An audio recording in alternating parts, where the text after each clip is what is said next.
On va aller ensemble dans un mot de prière, puis on va commencer, d'accord? Père éternel, merci pour ce temps avec toi dans ta parole ce matin. Seigneur, on aborde un sujet très, très beau, très riche, particulier au Nouveau Testament, qui est la question de l'adoration. Et Seigneur, je veux te demander, premièrement, de venir justement nous aider à saisir la beauté de l'adoration dans le Nouveau Testament, celle à laquelle tu nous invites, à laquelle nous participons. Et je te prie plus personnellement, Seigneur, de m'aider à avoir une bonne concentration, des idées claires, malgré mon rhume qui s'étire un petit peu. Je te demande de nous bénir ensemble. C'est en Jésus-Christ qu'on te prie. Amen. Amen.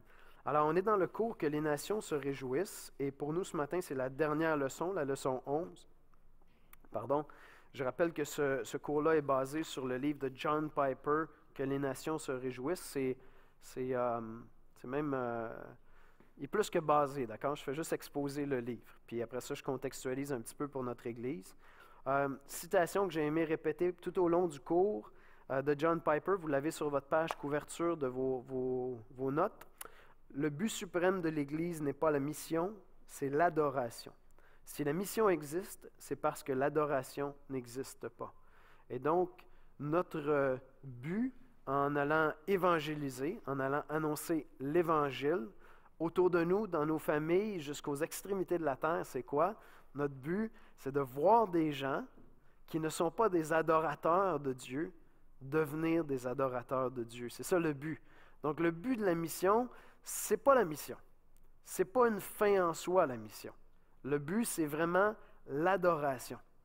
Et c'est de conduire ces gens-là à devenir des adorateurs. Puis un jour, lorsque Christ va revenir, qui va juger les bons et les méchants, vont entrer avec lui dans la gloire pour l'éternité, ceux qui sont déjà des adorateurs de leur vivant et qui vont entrer maintenant dans une adoration éternelle. Et donc, il n'y aura plus de mission. Il n'y aura plus de mission parce qu'il va simplement y avoir des adorateurs et ceux qui auront refusé d'adorer Dieu vont avoir été jugés et éloignés de lui pour l'éternité, n'est-ce pas? Condamnés pour l'éternité. Donc, ce matin, on va parler de l'adoration. Puisque tout le sujet du livre, c'est l'adoration. De quoi on parle lorsqu'on va dans le Nouveau Testament puis qu'on parle d'adoration? Et vous allez voir, ça va se compléter, ça va boucler la boucle par rapport à cette idée d'aller vers toutes les nations de la terre. Donc, lorsqu'on retourne vers le Nouveau Testament, la première chose à constater, c'est qu'il y a une indifférence étonnante, surprenante, quant aux formes extérieures de l'adoration dans le Nouveau Testament. Dans l'Ancien Testament, l'adoration faite par le peuple de Dieu est énormément codifiée. Ça se passe autour d'un bâtiment. Avant, il y avait déjà des rites, mais ça va se passer autour du tabernacle, du temple. Et tout le processus, il y a un protocole extrêmement rigoureux qui nous dit comment on s'approche de Dieu, dans quelles conditions on s'approche de Dieu, à quel moment on s'approche de Dieu, qui peut s'approcher de Dieu, qu'est-ce qu'on va faire lorsqu'on va s'approcher de Dieu. Puis on arrive dans le Nouveau Testament, puis tu cherches des directives sur ce que l'Église doit faire pour adorer, et il y en a très, très, très, très peu. Maintenant, il y a des églises évangéliques ou des églises chrétiennes qui sont très, très rigides dans leur forme, puis c'est très structuré. Mais cette structure-là, ils ont pu s'inspirer des Écritures, mais on n'a presque pas de directive. D'accord? Et on va développer ça ensemble. C'est d'ailleurs quelque chose d'important par rapport à l'Église catholique. C'est que l'Église catholique, dans sa forme, est allée puiser toute sa structure pour son adoration dans le service de l'Ancien Testament. C'est vraiment important ce que je dis. Si vous regardez comment c'est fait, comment un bâtiment d'une Église catholique est conçu, son architecture, c'est complètement construit sur la base du modèle de l'Ancien Testament. Et ceci apporte beaucoup d'erreurs théologiques, beaucoup d'erreurs importantes dans l'adoration. Ce qui fait que ça ne ressemble pas du tout, ou très très peu, à l'adoration qu'on trouve dans le Nouveau Testament. Vous avez juste à penser à la fonction du prêtre dans le service de l'Église catholique, et vous êtes avec un prêtre de l'Ancien Testament, alors que le Nouveau Testament nous dit qui sont les prêtres. C'est qui les prêtres dans le Nouveau Testament? C'est tous les chrétiens. On croit au sacerdoce universel des saints, n'est-ce pas? Donc, tous les chrétiens sont des prêtres dans ce sens-là. Alors, revenons à nos notes. Quand on parle d'adoration, justement, on n'est pas en train de parler du sens très, très contemporain du mot adoration. Souvent, là, lorsqu'on utilise dans nos églises le mot adoration, on est en train soit d'évoquer le temps de louange en église, lorsqu'on est en train de faire des chants, puis qu'on a des musiciens, puis que là, il y a eu la prédication, puis après ça, il y a eu l'adoration ou quelque chose comme ça. C'est pas dans ce sens-là qu'on l'utilise, d'accord? C'est un petit peu une espèce de déviation qui a été faite, puis qui peut vraiment porter à l'erreur aussi. Lorsqu'on parle de l'adoration, on parle vraiment de qu'est-ce que c'est pour un chrétien adorer Dieu. Et ça explose, ça dépasse de loin des temps de louange par le chant en assemblée. C'est ça qu'on va voir ensemble ce matin. Donc, vous avez une citation de John Piper au milieu de la première page. « Quand je dis que l'adoration est le but suprême de la mission, je fais référence à quelque chose de beaucoup plus fort qui saisit vraiment l'âme et implique tous les aspects de l'existence par rapport à un temps de louange avec les chants. » Ce n'est pas pour dénigrer nos temps de louange dirigés tout à l'heure. Charles va nous conduire avec les musiciens. C'est un moment dans lequel Dieu prend plaisir et qui est important, mais ce n'est pas de ça, premièrement, qu'on parle lorsqu'on parle d'adoration dans le Nouveau Testament et de la manière qu'on va le définir ensemble ce matin. Voici ce que nous nous proposons de démontrer au cours de cette leçon. L'adoration a évolué dans le Nouveau Testament pour devenir quelque chose de très simple et d'intérieur, je m'excuse pour la petite faute, ayant une grande diversité d'expressions externes dans la vie et la liturgie. Lorsqu'on parle de liturgie, on parle de, mettons, de la célébration d'une église, lorsqu'une église se réunit pour célébrer ou quelque chose comme ça, d'accord? Donc, je vais juste corriger ma petite faute. Donc, l'adoration a évolué dans le Nouveau Testament pour devenir quelque chose de très simple et d'intérieur, ayant une grande diversité d'expressions externes dans la vie et la liturgie. Ça se peut que ça vous brasse un petit peu ce matin, et que vous vous disiez, non, il y a une bonne manière de le faire. Ça fait 40 ans, Yannick, que je suis chrétien, je sais comment ça doit se passer, mais vous allez voir qu'on sort de ce cadre-là pour aller vraiment vers ce que le Nouveau Testament nous enseigne. Puis, dans le contexte du livre qu'on est en train de traiter, du sujet qu'on est en train d'aborder, excusez l'anglicisme, mais ça fait beaucoup de sens de penser que Dieu aurait décidé, alors que la mission est moins concentrée sur un pays, une ville, un temple, mais vraiment avec un mandat que notre Seigneur nous a donné d'aller, vers toutes les nations de la terre, et que, à la lumière de ce qu'on a vu dans les dernières semaines, Dieu veut littéralement avoir dans l'éternité des gens de toutes les nations, de tous les peuples, de toutes les langues qui viennent l'adorer. Dans cette perspective-là, tu te dis, OK, si Dieu a donné énormément de liberté, ça va permettre l'expression de l'adoration à travers différentes cultures. D'accord? Et donc, cette diversité, c'est une des conclusions auxquelles on devrait arriver à la fin de cette leçon, c'est que cette diversité culturelle qui s'exprime dans l'adoration chez les chrétiens de différentes cultures à travers la terre, c'est quelque chose qui était dans le dessein de Dieu. Est-ce que vous me suivez? Vous me suivez là-dedans? Donc, je m'en vais en Afrique, ils adorent, ils célèbrent toute la semaine et le dimanche de manière sensiblement différente. D'accord? Et ça devrait être célébré, ça. Ça devrait être vu comme une richesse. Je m'en vais en Asie, ça pourrait être différent. Et de vouloir formater, puis là, c'est une des... anciennement, les missionnaires européens, occidentaux qui allaient en mission, arrivaient à un endroit, puis les gens, lorsqu'ils se convertissaient, devaient adopter leur tenue vestimentaire, littéralement, leur coupe de cheveux, leur manière de fonctionner, leur manière de célébrer. Pour eux, c'était ça d'aller faire des disciples.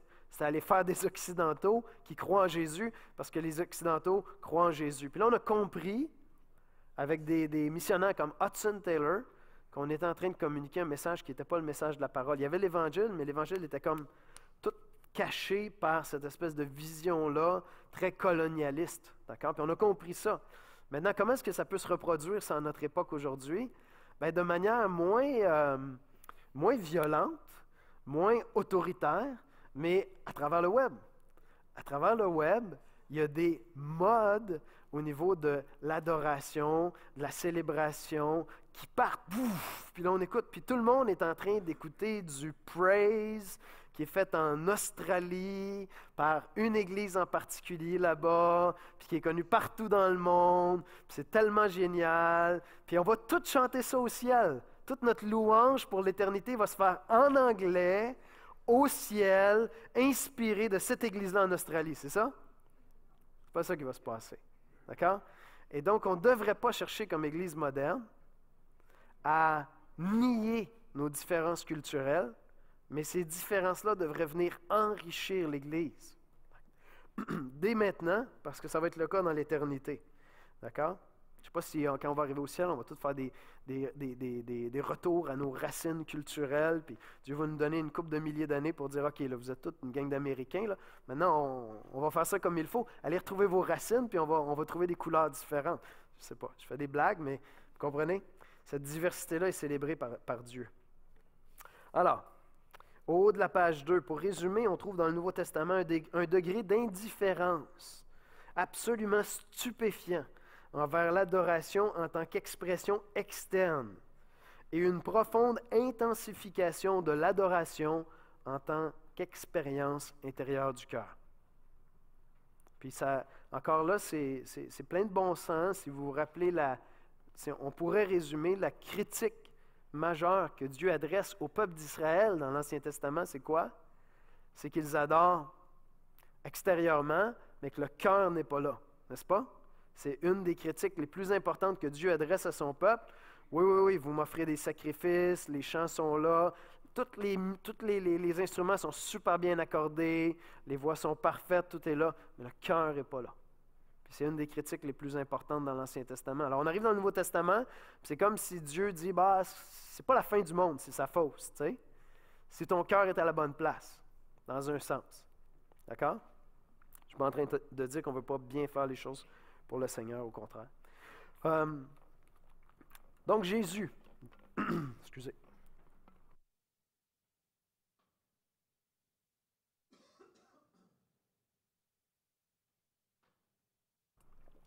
Excusez-le. Jésus comme lieu de l'adoration. Les lettres du Nouveau Testament nous donnent très peu d'informations et de directives sur la forme et le contenu de l'adoration collective du peuple de Dieu. Les célébrations ou cultes ou services sont très peu documentés. Je donne quelques références qui sont là. Alors, c'est vrai, on a un peu d'informations quand vous vous réunissez. Voici quelle attitude vous devriez avoir. Prêche la parole, enseigne la parole de Dieu. Donc, il y a une place pour enseigner la parole de Dieu. Ils vont prendre le repas du Seigneur ensemble.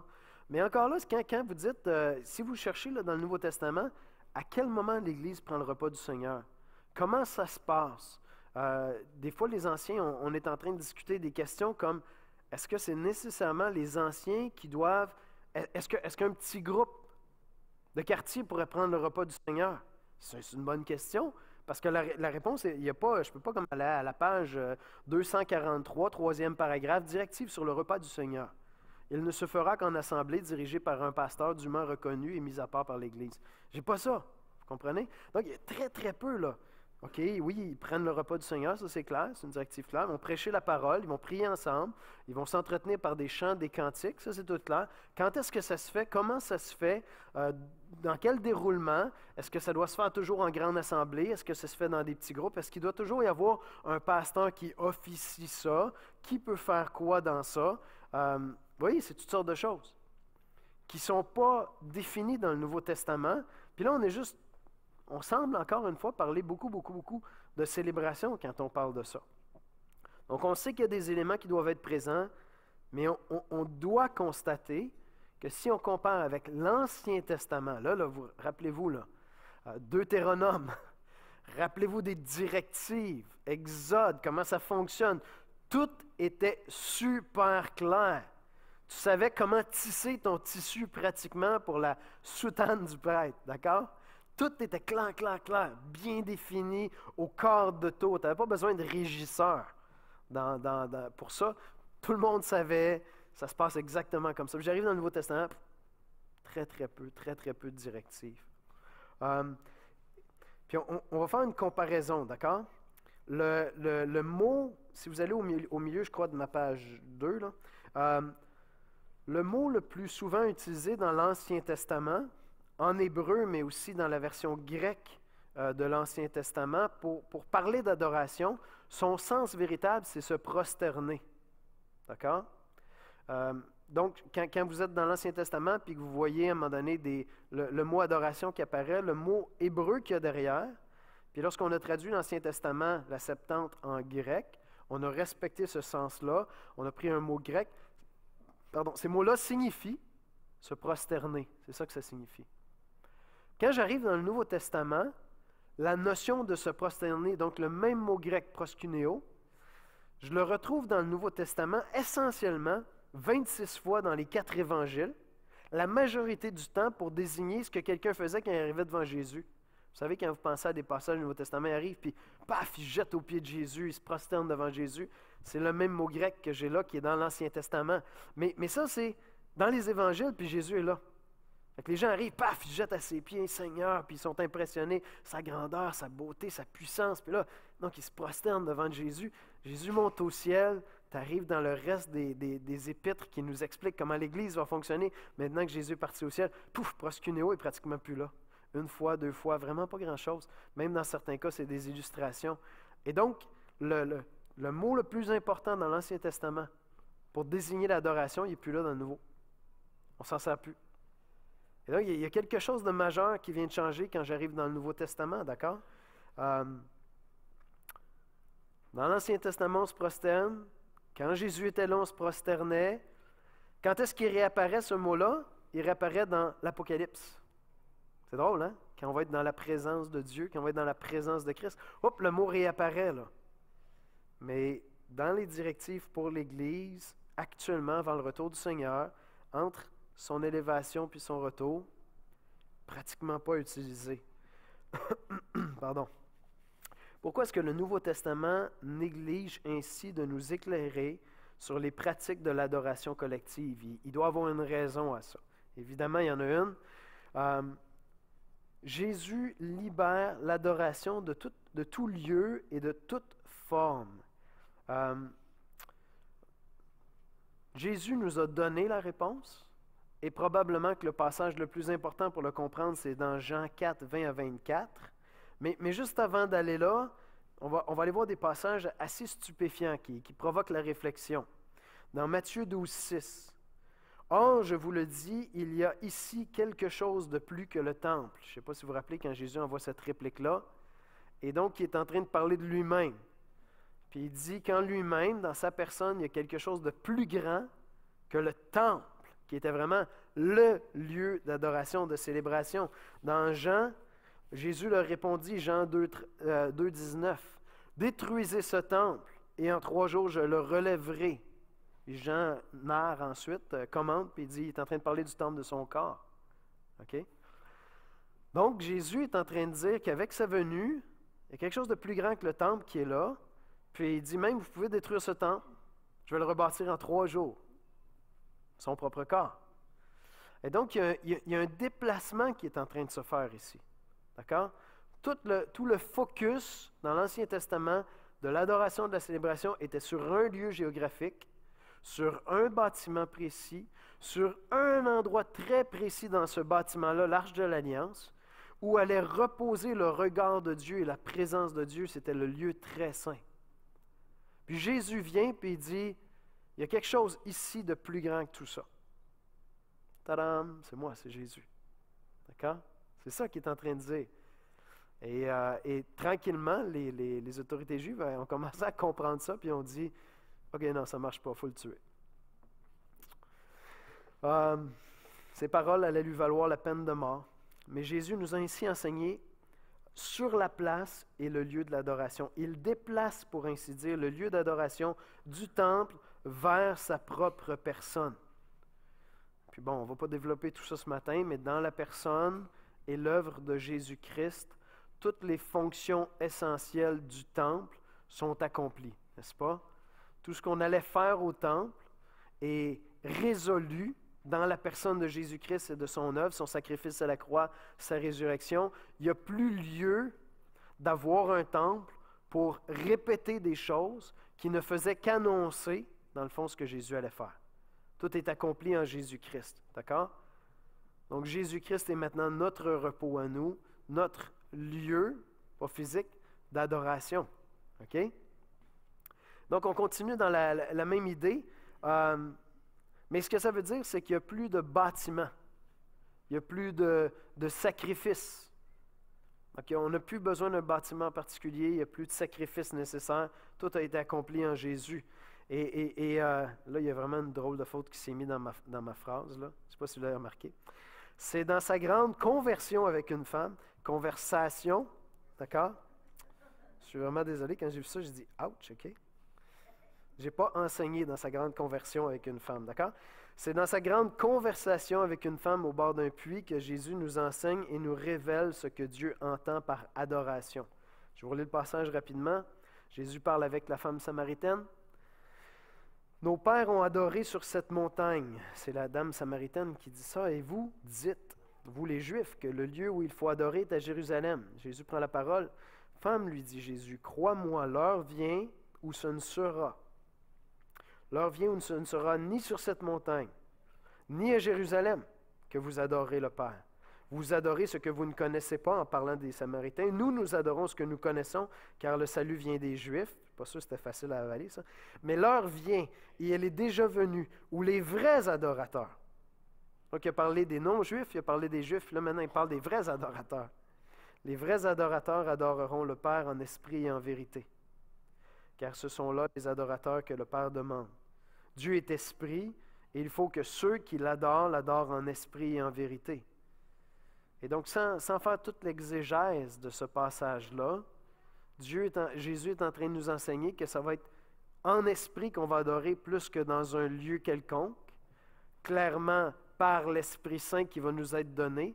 On va être en communion, l'Esprit de Christ nous est donné, puis on est en communion avec lui n'importe où, n'importe quand, 24 heures sur 24, pas besoin d'accéder au temple puis d'arriver avec des sacrifices.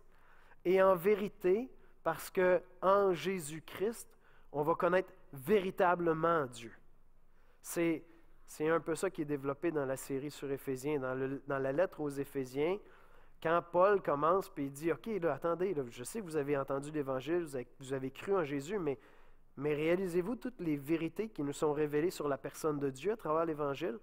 Réalisez-vous quelle est votre identité? Réalisez-vous comment vous avez été aimé? Puis ça va être quoi les prières de Paul que Paul répète à 2 reprises? C'est ma prière, c'est que ces vérités-là, l'amour de Dieu pour vous, viennent remplir toute votre intelligence pour que vous compreniez à quel point vous avez été aimé.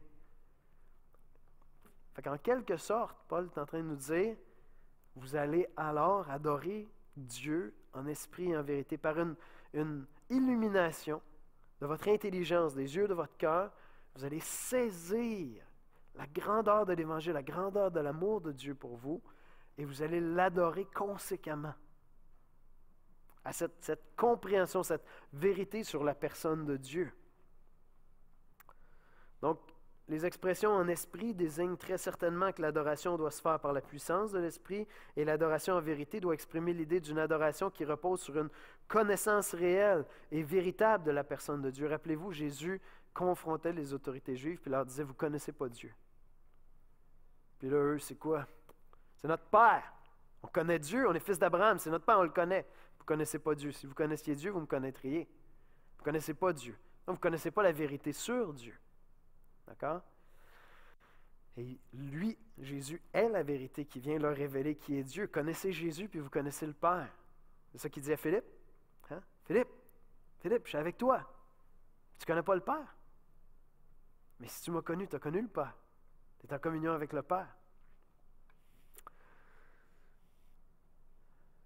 Et donc, la direction qu'on trouve dans le Nouveau Testament, c'est vers une expérience intérieure qui se propage extérieurement dans tous les aspects de la vie. Si dans l'Ancien Testament, l'adoration semble être quelque chose de très formel, très extérieur, très clair, puis qui est supposé nous inspirer à l'intérieur à bien adorer, quand j'arrive dans le Nouveau Testament, c'est quelque chose qui se passe d'intérieur, intérieurement, je connais Christ. Rappelez-vous la semaine dernière dans Éphésiens, mais vous, ce n'est pas ainsi que vous avez appris Christ, que vous avez connu Christ dans une relation intime. Vous avez eu une révélation de la personne de Jésus-Christ. Puis ensuite de ça, ça va aller vers l'extérieur. C'est la difficulté, là. Tout à l'heure, je mentionnais l'Église catholique, mais quand les gens... toute la compréhension de l'adoration dans l'Église catholique a été construite autour de l'idée que l'extérieur doit inspirer l'intérieur. Donc, moi qui n'ai jamais vraiment fréquenté une Église catholique, j'ai été baptisé catholique quand j'étais bébé.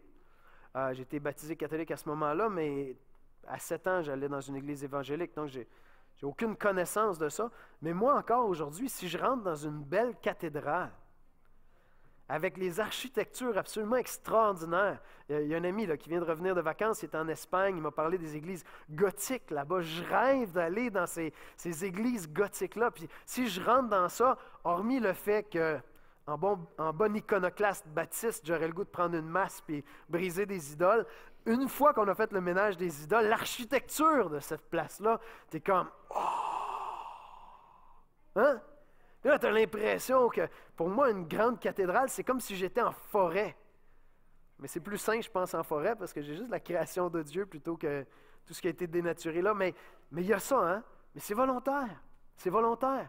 Ça a été conçu comme ça pour que la forme extérieure, le rituel, l'encens. J'ai assisté au service d'une de mes tantes il y a quelques semaines de cela. Puis donc, c'est très rare que je vais dans une église catholique, dans un service. Mais là, j'étais là, puis personnellement, je n'ai jamais aimé l'encens qu'ils mettent dans les services. C'est comme, je n'ai pas été élevé avec l'encens. J'ai l'impression que ça me prend partout dans la tête, puis que c'est comme agressant. Mais là, pour la première fois, j'étais là, puis j'entendais les cloches, puis je voyais le rituel, puis là, l'encens qui s'en venait, puis je dis, c'est puissant cette affaire-là. Il y a vraiment quelque chose de puissant pour que là, tout d'un coup, boum! Mais je veux dire, je suis désolé d'être aussi cru. Ceux qui sont au Québec depuis 20 ans, vous savez que tu peux être un Hells Angels, puis on va faire ton service dans une église catholique, puis le prêtre va dire, notre frère est avec nous aujourd'hui, il veille sur nous. On a vu ça au Québec, non? Fait que ce que je veux dire par là, c'est que tu peux être un Hells Angels, rentrer dans un service comme ça, puis avec tout ce qu'il y a d'extérieur, à un moment donné, c'est comme, je sens Dieu, je sens Dieu. Il n'y a rien d'intérieur. Je connais pas Dieu, mais tous les rituels qui sont là m'ont conditionné à imaginer que je suis en communion avec Dieu. D'accord? C'est encore une autre tirade, je suis désolé, mais c'est important. On oublie notre histoire ici au Québec, puis des fois, les plus jeunes générations cherchent des rituels. Et c'est pas là dans le Nouveau Testament. Donc, ce qu'on trouve au bas de cette page-là, une expérience intérieure qui se propage extérieurement dans tous les aspects de la vie. Dans le Nouveau Testament, l'adoration est dénuée de tout bâtiment particulier, de toute institution ou d'extériorisation particulière. Le cérémoniel, les calendriers, les lieux, les formes n'ont plus d'importance en comparaison avec l'adoration de l'Ancien Testament. Donc, je ne suis pas en train de dire que c'est sans importance. Je ne suis pas en train de dire que c'est sans importance, mais toute proportion gardée, c'est vraiment pas important. Elle se transporte en tout lieu et dans tous les moments de la vie. Dans 1 Corinthiens 10, 31, on va lire « Soit donc que vous mangiez, soit que vous buviez, soit que vous fassiez quelque autre chose. Faites tout pour la gloire de Dieu. » Ah! Donc on fait des choses. On est dans le service de l'adoration dans le Nouveau Testament. Ça vient du cœur, puis extérieurement, ça va se traduire à chaque instant de la vie. Dans la réponse que je donne à mon épouse, je suis en train de célébrer Dieu ou non par mon attitude. Dans ma réaction devant quelque chose qui m'est proposé par la culture, qui serait une offense à Dieu, dans mon désir d'aller être généreux, dans mon désir d'aller vers les Écritures, à tous les jours, à chaque instant. C'est ça qui est en train de se passer. Colossiens 3, 17, « Et quoi que vous fassiez en parole ou en œuvre, faites tout au nom du Seigneur Jésus, en rendant par lui des actions de grâce. » Et donc, notre service d'adoration se transpose à toutes les minutes de notre vie, dans tous les lieux où nous sommes, parce que nous sommes habités par l'Esprit de Dieu, et on peut l'adorer en esprit et en vérité à chaque instant, constamment. Nous pouvons, en lisant le Nouveau Testament, choisir et déduire des éléments qui seraient plus que pertinents pour une célébration en Église, tels que les chants, je l'ai dit tantôt, la prédication, les exhortations, les prières, mais on n'a pas de directive explicite sur la forme qu'un service devrait prendre. L'accent est mis sur le service que nous offrons à Dieu, pas le dimanche matin, mais à chaque instant de notre vie, de nos vies. Et donc oui, c'est un service d'adoration qu'on fait ici, mais vous comprenez, dire ça, c'est quasiment induire quelque chose de faux, parce que à chaque seconde qu'un chrétien vit, il fait un service d'adoration. Chaque seconde. Quand je décide de m'arrêter pour écouter un film, un soir de semaine, parce que je suis fatigué, puis je dis, Seigneur, je pense que c'est bon, je peux me reposer. La manière que je vais choisir ce film-là, je suis en train de faire un service d'adoration. C'est ça que je suis en train de faire. C'est une célébration à la gloire de Dieu par ce discernement. La semaine dernière, c'est ça qu'on parlait dans Éphésiens. Hein? Dieu nous a remplis, nous a donné son esprit afin qu'on ne fonctionne plus comme les gens qui sont dans l'ignorance, qui ont été rendus insensibles à l'égard de Dieu. Mais nous, on a l'esprit de Dieu afin d'user de discernement. Et donc, on peut aller dans toute la vie, puis renoncer à ce qui est mal, choisir ce qui est bien, puis savoir pourquoi on le fait, quelle est la bonne raison. C'était ça la semaine dernière, le message. Parce que chaque fois qu'on est en train de faire ça, à chaque instant de nos vies, on est en train d'offrir un service d'adoration à Dieu. Constamment. Et donc, lorsqu'on se réunit en Église, en assemblée, aussi pour célébrer Dieu, on a peu de directives. On a une bonne idée d'éléments qui devraient être là.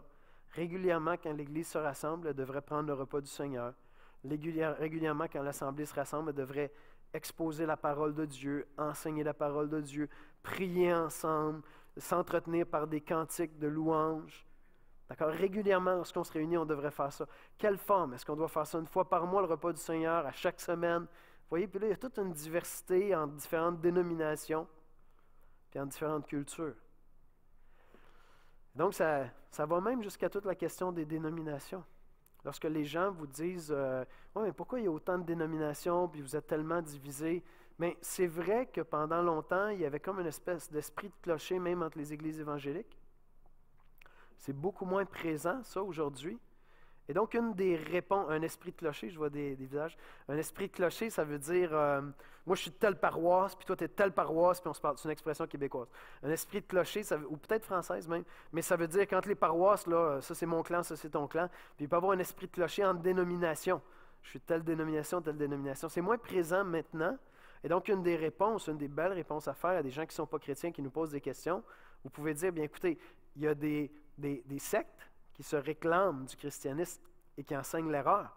Mais il y a beaucoup d'églises qui enseignent la vérité avec une culture différente, puis avec des nuances différentes, parce que Dieu célèbre la diversité. Puis c'est correct, ça. C'est correct si moi je suis un peu plus confortable dans une assemblée des frères, où ça va être un petit peu plus comme communal ensemble. Puis si je suis plus confortable dans une église peut-être presbytérienne, où là ça va être beaucoup plus dirigé. Donc il va y avoir des éléments différents. Dieu célèbre la diversité, puis c'est correct qu'il y ait même cette diversité-là à l'intérieur d'une ville.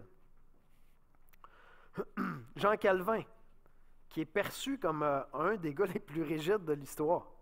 Jean Calvin était vraiment perçu comme quelqu'un de très, très rigide.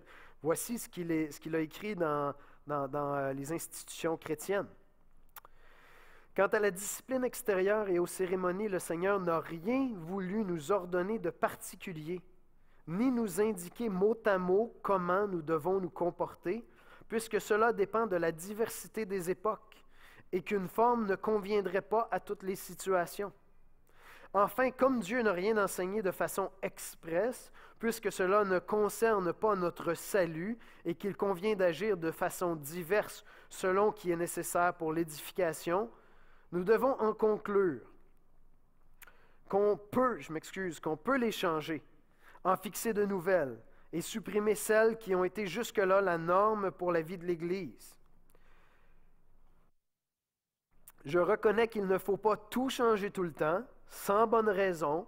L'amour fraternel nous suggérera ce qui est de nature à nuire ou à édifier. Si c'est lui qui nous inspire, tout ira bien.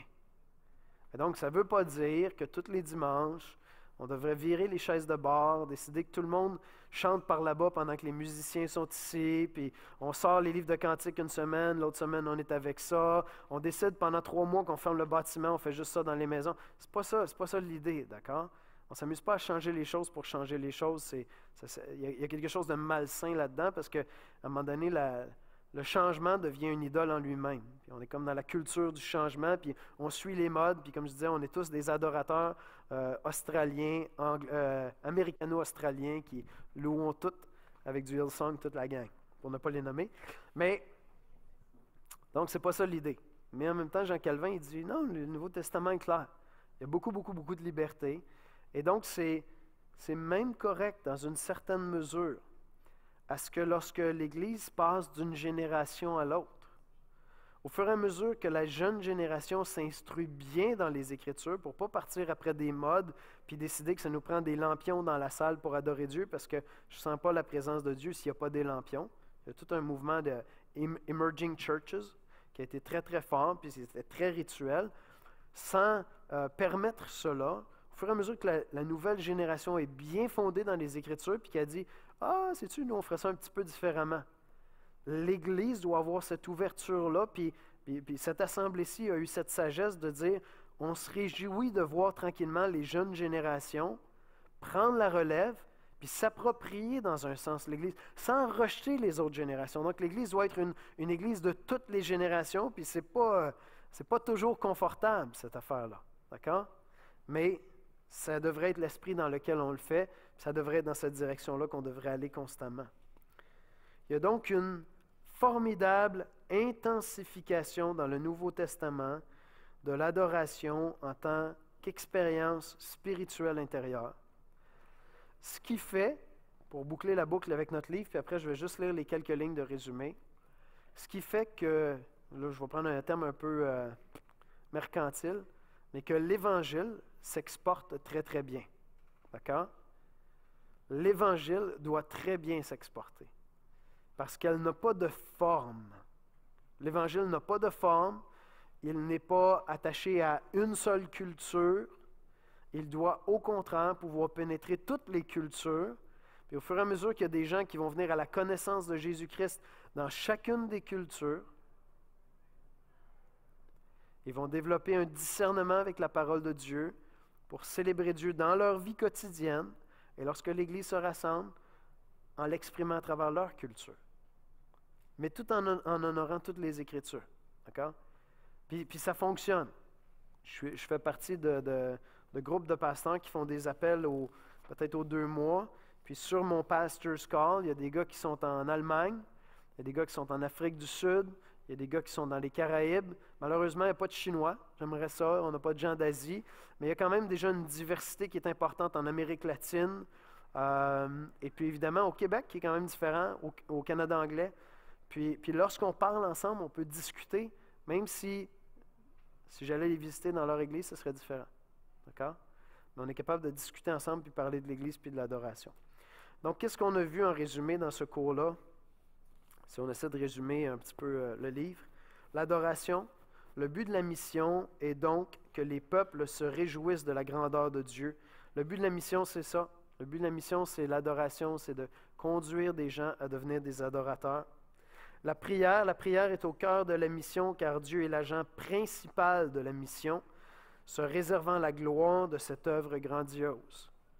Donc la prière est au cœur parce que c'est Dieu l'agent et il se réserve toute la gloire à lui pour la mission. La souffrance est partie intégrante de la mission. Les missionnaires trouvant leur plaisir en Dieu à titre d'adorateurs acceptent la souffrance qui leur incombe pour l'avancement de la mission. Dieu se glorifie par des missionnaires qui acceptent de souffrir pour l'avancement de la mission, comme Christ l'a fait lui-même pour notre salut. Est-il primordial de connaître Christ? La Bible affirme que Jésus-Christ seul est le moyen de salut et que sa connaissance est essentielle au salut. Donc, nous avons une mission d'aller vers toutes les nations de la terre. Nous avons cette mission-là, c'est le seul moyen de salut pour toutes les nations de la terre. La priorité aux êtres humains ou au peuple, Est-ce que Dieu veut sauver le plus d'individus possible? Si c'est ça, on ne part pas en mission à essayer de traduire la Bible dans une langue que les gens ne connaissent pas. On continue là, on est efficace. Non, Dieu veut des gens de toutes les nations de la terre qui vont le célébrer dans toutes les langues de la terre pour l'éternité. Il ne va pas effacer Babel au ciel. Il va célébrer le salut d'êtres humains qui ont été rebelles sur toute la terre. Et donc, la priorité de Dieu pour la mission est qu'il soit glorifié parmi tous les peuples de la terre. La priorité d'atteindre ainsi tous les peuples non atteints avec l'Évangile est suprême. Je termine avec cette citation. Le but suprême de l'Église n'est pas la mission, c'est l'adoration. Si la mission existe, c'est parce que l'adoration n'existe pas. Alors j'espère que vous avez grandi à travers ce cours-là sur votre vision de la mission. Sur le désir dans vos cœurs de supporter la mission dans la prière.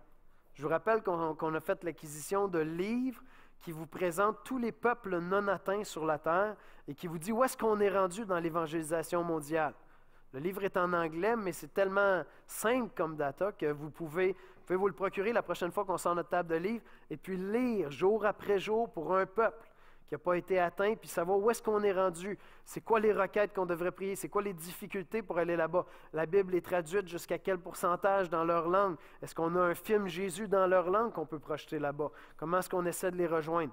Alors j'espère que ce cours-là vous a fait grandir dans votre vision pour la mission, mais qui vous a fait grandir aussi dans votre vision de Dieu, de ce grand Dieu-là qui aime tellement les gens de toutes les nations de la terre, qui veut en avoir de tous les peuples, de toute langue, de toute famille, qui vont le célébrer pour l'éternité avec nous. On va prier ensemble, on va terminer ce cours-là. Si vous voulez, vous pourrez aller réécouter les leçons sur le site web, chercher les notes qui sont là, prenez le temps de relire le livre de John Piper ou de vous lancer dedans maintenant qu'on a placé quelques notions. Père éternel, merci. Merci pour ce cours. Seigneur, j'ai été le plus enrichi, certainement, le plus béni à travers ça, de pouvoir m'arrêter comme ça, puis décortiquer chacun des chapitres de ce livre, semaine après semaine. Ça a été une joie pour moi, Seigneur. Merci pour ton amour pour les peuples. Je te demande de nous aider à grandir comme Église, Seigneur, dans notre générosité financière pour la mission, dans notre soutien dans la prière pour nos missionnaires, Seigneur. Et on te prie, Seigneur, d'appeler au milieu de nous des hommes et des femmes à aller vers les peuples non atteints sur la terre, Seigneur, et qu'on puisse les supporter dans la prière et financièrement pour que des gens de toutes nations de la terre puissent célébrer ta gloire avec nous dans l'éternité. C'est en Jésus-Christ qu'on prie. Amen.